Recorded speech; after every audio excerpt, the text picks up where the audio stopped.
एक समय की बात है। एक राजा था जिसका नाम राजा विक्रमादित्य था।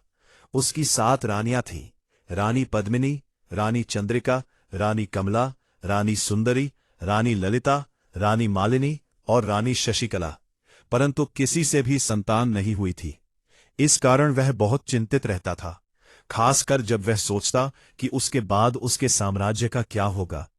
एक दिन एक गरीब फकीर दरबार में आया और बोला, राजा, तुम्हारी प्रार्थना सुनी गई है। जल्द ही तुम्हारी एक रानी पुत्र रत्न को जन्म देगी।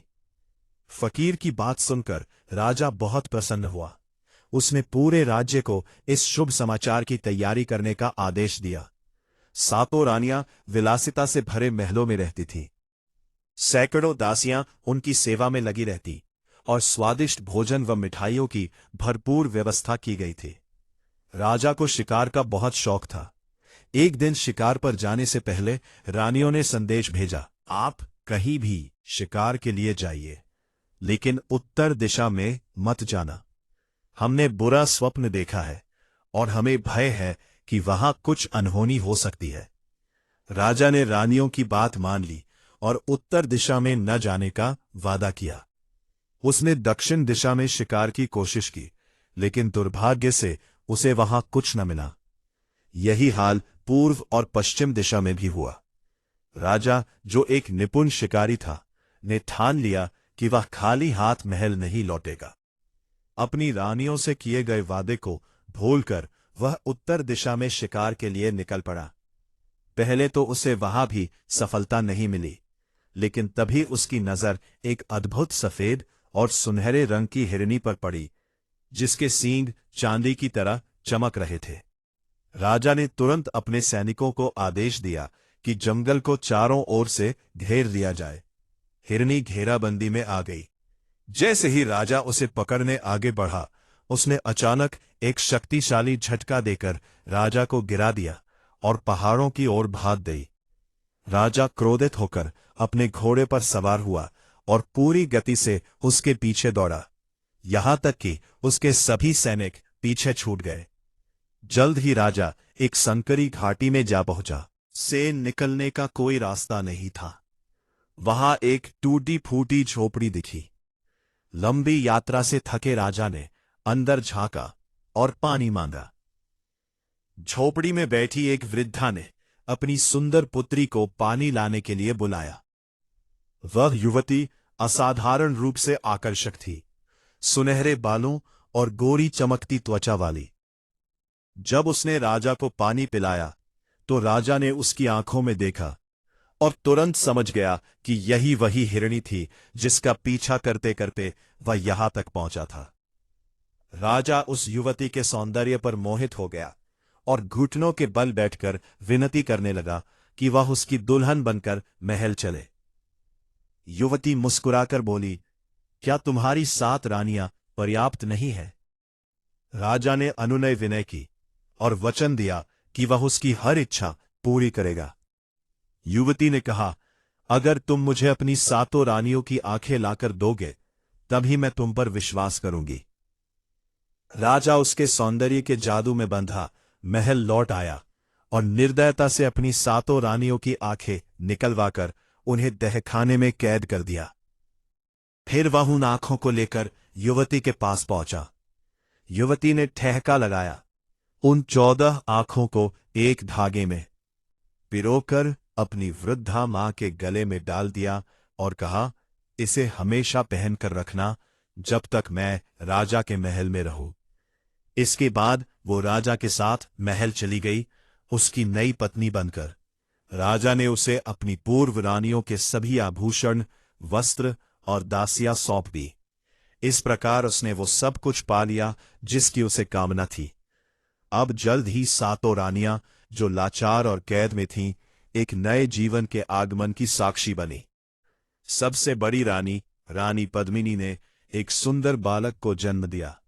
दूसरी रानियां पहले तो उससे ईर्ष्या करती थीं, परंतु समय के साथ जब लड़के ने अपनी उपयोगिता साबित की, तो वे उसे अपने पुत्र के समान मानने लगी। बालक ने तहखाने की दीवार को धीरे धीरे खरोंच शुरू किया और एक छोटा सा छेद बना लिया, घिसते हुए वो बाहर निकला। कुछ समय बाद लौटा और खाने पीने की चीजें लाकर अपनी माताओं में बांट दी। जैसे जैसे वो बड़ा हुआ, उसने उस छेद को और चौड़ा कर लिया और दिन में कई बार बाहर जाकर अन्य बच्चों के साथ खेलता।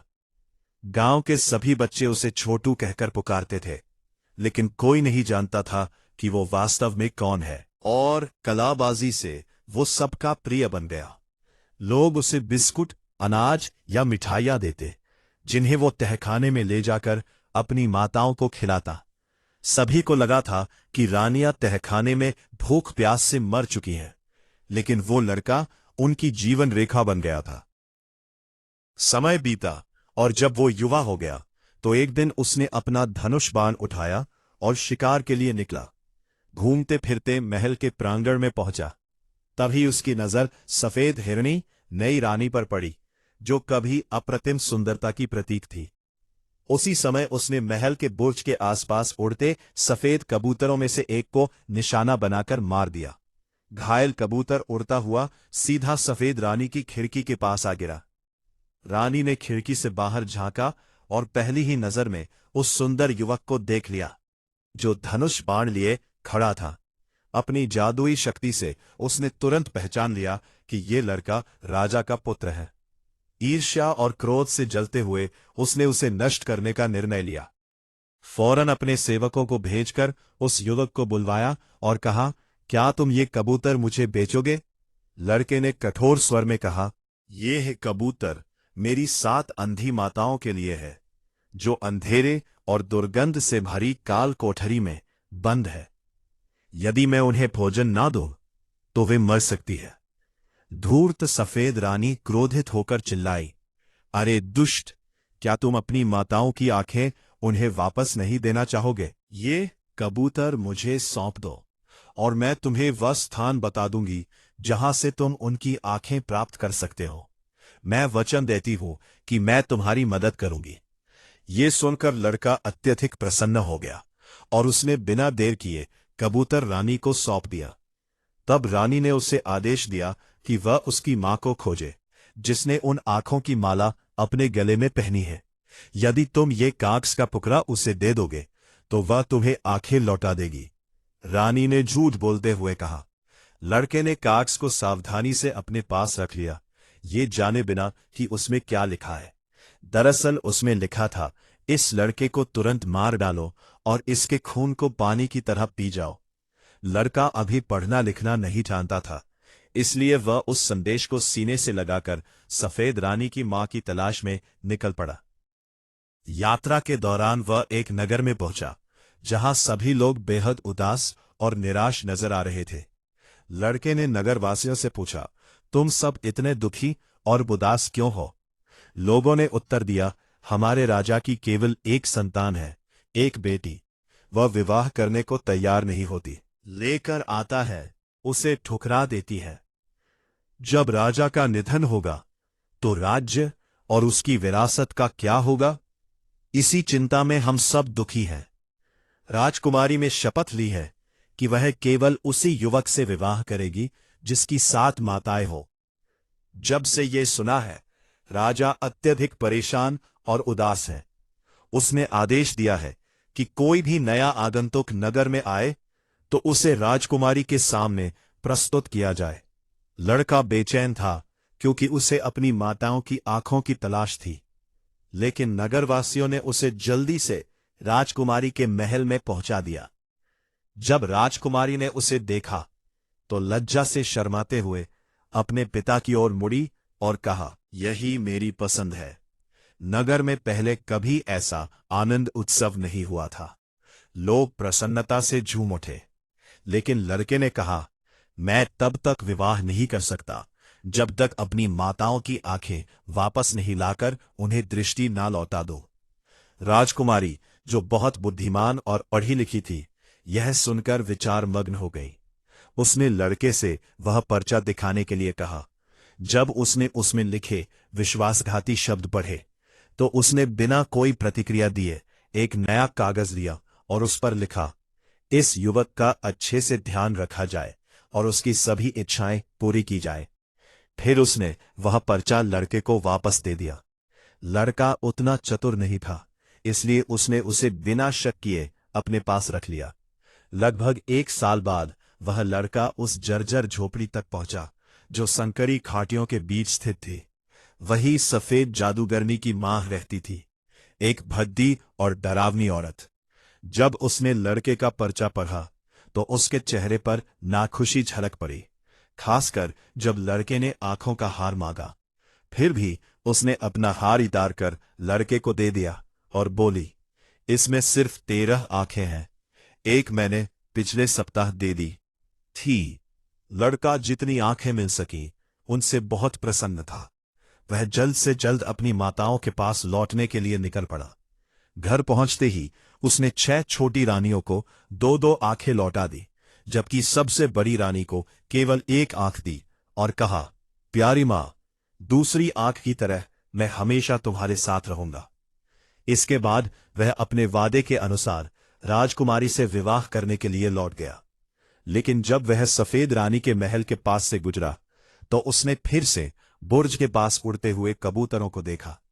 उसने धनुष उठाया, तीर चलाया और एक कबूतर को मार गिराया। वह कबूतर लहराता हुआ उड़कर सफेद रानी की खिड़की के पास गिरा। सफेद रानी ने बाहर देखा तो उसकी आंखें अविश्वास से फैल गईं। उसने आश्चर्यचकित होकर सोचा, ये कैसे संभव है? राजा का बेटा अभी तक जीवित और स्वस्थ है। सफेद रानी ने घृणा और जलन से रोते हुए लड़के को बुलवाया और पूछा कि वो इतनी जल्दी कैसे लौट आया। जब उसे पता चला कि लड़के ने 13 आंखें पाकर 7 अंधी रानियों को लौटा दी है तो वो क्रोध से उबल पड़ी। फिर भी उसने अपनी जलन छुपाते हुए खुशी का नाटक किया और कहा, अगर तुम यह कबूतर भी मुझे दे दो तो मैं तुम्हें जोगी की वो अद्भुत सफेद गाय दिलवा दूंगी। अगर तुम यह कबूतर भी मुझे दे दो तो मैं तुम्हें महाजोगी की वह अद्भुत सफेद गाय दिलवा दूंगी। वीर ने कबूतर श्वेता को सौंप दिया। श्वेता ने फिर एक पत्र लिखा और उसे वीर को थमा दिया। उस पत्र में लिखा था, इस लड़के को तुरंत मार डालो और उसके खून को पानी की तरह छिड़क दो। इस बीच 7 रानियों के बेटे के लौटने में हो रही देरी से चिंतित उसकी होने वाली पत्नी रुक्मिणी ने उससे कारण पूछा। जब वीर ने श्वेता द्वारा दिया गया पत्र दिखाया तो रुक्मिणी उसकी चाल समझ गई। उसने पहले की तरह पत्र के शब्द बदल दिए और उसे वीर को सौंप दिया। वीर फिर से संकरी घाटी में उस जर्जर झोपड़ी तक पहुंचा जहां श्वेता की कुरूप और बूढ़ी मां वृद्धा काली रहती थी। उसने पत्र देकर कहा कि उसे महाजोगी की सफेद गाय चाहिए। वृद्धा काली मना नहीं कर सकी, लेकिन बोली, तुम इसे पाओगे कैसे? यह कोई मामूली चीज नहीं है। इस बहुमूल्य गाय की रक्षा के लिए 18,000 दैत्य तैनात है जो हर समय इसकी पहरेदारी करते हैं। इसके बाद वो अपनी बेटी की मूर्खता पर बेहद क्रोधित हो उठी। वीर ने बड़ी बहादुरी से आगे बढ़ते हुए वही किया जो उसे करने को कहा गया था। लंबी यात्रा के बाद वो उस महाजोगी की सफेद गाय और दूध से भरे तालाब तक पहुंचा जिसकी रक्षा के लिए 18,000 दैत्य तैनात थे। वे सभी अत्यंत भयानक और डरावने दिख रहे थे, लेकिन वीर ने अपने साहस को कम नहीं होने दिया। वो अपनी बांसुरी की धुन बजाता हुआ निर्भयता से आगे बढ़ता रहा, न दाएं देखा न बाएं। जल्द ही वो सीधे उस अलौकिक सफेद गाय के पास पहुंच गया जिसकी रखवाली खुद दैत्यों का राजा कर रहा था। वो दिन रात उस गाय का दूध दुहाता था जो लगातार बहते हुए तालाब को भरता रहता था। महाजोगी ने वीर को वहां देखकर कर्कश स्वर में पूछा, तुम यहां क्या चाहते हो? वीर ने वही कहा जो उसे वृद्धा काली ने सिखाया था, मुझे तुम्हारी चमड़ी चाहिए। राजा इंद्र के नगाड़े के लिए उन्होंने कहा है कि तुम्हारी चमड़ी इसके लिए सबसे उत्तम होगी। महाजोगी भय से कांपने लगा। कोई भी जीव राजा इंद्र के आदेश को नकारने की शक्ति नहीं रखता था। घबराकर वह वीर के पैरों पर गिर पड़ा और गिड़गिड़ाने लगा, यदि तुम किसी भी तरह मुझे छोड़ दोगे तो इसके बदले में मैं तुम्हें कुछ भी दे सकता हूं, यहां तक कि अपनी सफेद गाय भी। वीर ने थोड़ा हिचकिचाने का नाटक किया, लेकिन अंततः तैयार हो गया। ठीक है, ये कोई कठिन कार्य नहीं है। महाजोगी की चमड़ी जैसी सफेद चमड़ी कहीं और से तलाश कर मैं राजा इंद्र को दे दूंगा, उसने कहा। फिर वह सुंदर सफेद गाय को अपने साथ ले चला। सभी दैत्य अवाक रह गए, क्योंकि उन्हें राजा इंद्र के क्रोध का भय था। वीर ने गाय को अपने घर लाकर बांध दिया। सातों माताएं आनंदित हो उठी और दिन रात उस गाय का दूध निकालने लगी। वे दूध से दही, घी और मक्खन बनाती और मिठाइयां तैयार कर बेचने लगी। जल्द ही उनकी आमदनी बढ़ने लगी और वे समृद्ध हो गईं। आरामदायक जीवन देखकर सात रानियों का बेटा हल्के मन से रुक्मिणी से विवाह के पान से सोचने लगा। लेकिन जब वह श्वेता के महल के पास से गुजरा तो वह स्वयं को कबूतरों का शिकार करने से रोक नहीं सका। छोड़ते ही एक कबूतर घायल होकर महल की खिड़की के बाहर गिरा। यह दृश्य देखने के लिए श्वेता खिड़की से बाहर झांकी और तभी उसकी नजर वीर पर पड़ी। उसे देखते ही वह भीतर ही भीतर जल उठी और क्रोध से पहले से और अधिक सफेद हो गई। क्रोध के साथ उसने आवाज लगाई और उसे अपने पास बुलाया। उसने पूछा कि वह वापस कैसे आ गया।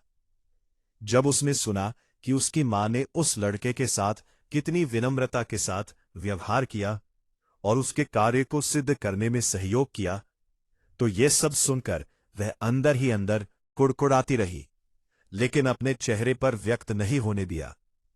इसके बदले उसने बड़े प्रेम से मुस्कुराते हुए कहा, यह तो बहुत अच्छी बात है कि तुमने वह महाजोगी की सफेद गाय को प्राप्त कर ली है। इसके साथ तुम ये कबूतर मुझको दो।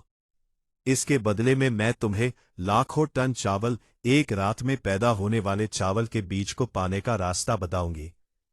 यह बात सुनकर वीर पहले से अधिक प्रसन्न हुआ। उसने उस कबूतर को श्वेता के हवाले कर दिया। इससे पहले श्वेता ने एक पत्र लिखकर वीर को दिया, जिसमें लिखा था, इस लड़के को मार डालो और कभी असफल मत होना, पानी की तरह से बहा दो। लेकिन जब उस पत्र को वीर की होने वाली रानी रुक्मिणी ने देखा तो उसके लिखने वाले का पूर्व मकसद समझ गई। एक बार फिर उसने पत्र के अंदर की सामग्री को बदलकर वीर को दे दिया और उसमें लिख दिया, तुम्हारे खून की तरह हमारे खून की को समझना।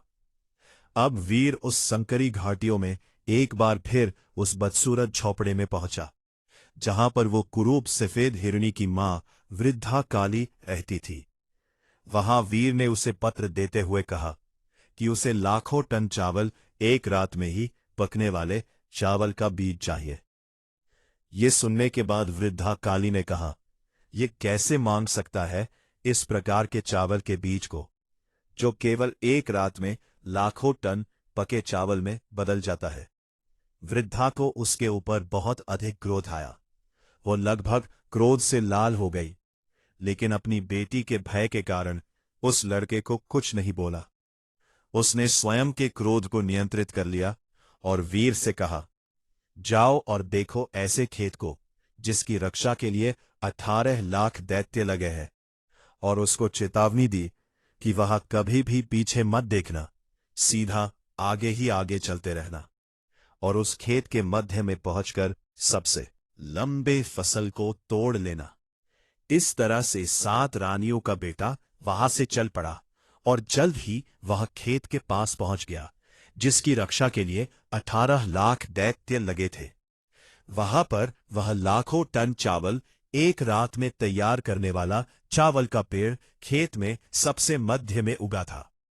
वीर बहादुरी के साथ आगे ही आगे बढ़ता रहा, ना ही दाएं देख रहा था ना ही बाएं, और जब वह खेत के मध्य में पहुंच गया तो उसने खेत मध्य में सबसे लंबी फसल के पेड़ को वहां से उखाड़ लिया।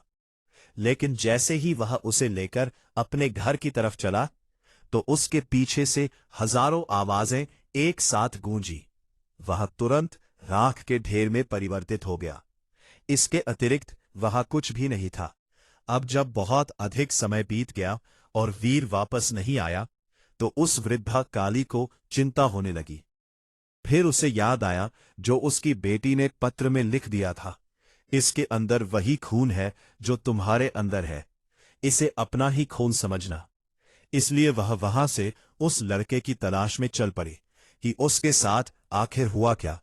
जल्द ही वह उस राख के ढेर के पास पहुंची, तो वह अपनी जादुई शक्ति से सब कुछ जान गई कि इसके साथ क्या हुआ था। उसने वहां से थोड़ा सा पानी लिया और उस लड़के की राख में पानी डालकर उसे मिट्टी का लौंदा बनाया और उसे उस लड़के हूबहू मिट्टी का शरीर बनाया। फिर अपनी छोटी उंगली को काटकर उस लड़के के राख के शरीर के मुंह में अपने खून की कुछ बूंदें डाली, जिससे वह लड़का तुरंत उठकर पहले की तरह से खड़ा हो गया।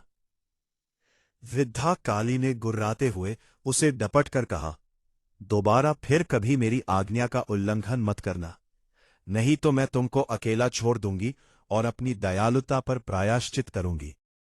इस तरह से 7 रानियों का बेटा आनंदपूर्वक अपनी माताओं के पास वापस आ गया और अपने साथ जो लाखों टन चावल के दाने का बीज लाया, जिसके कारण उसने बहुत जल्दी ही बहुत बड़ी मात्रा में धन कमाना शुरू कर दिया।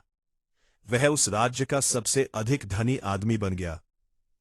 फिर वे अपने बेटे की शादी उस चालाक रानी रुक्मिणी से कर दी, जो सभी प्रकार की कल्पनाओं से परे थी, क्योंकि वह बहुत अधिक चालाक थी। उसने स्वयं तब तक चैन से न रहा जब तक उसने नहीं जान लिया कि उसके पति का पिता कौन है, और उस कुरूप सफेद हिरणी श्वेता को दंड दिया। बिल्कुल वैसा ही महल का निर्माण कराया जैसा कि पहले 7 रानियों का महल था, जिसमें 7 रानियां रहा करती थीं, और उसमें से श्वेता को निकालकर बाहर कर दिया गया।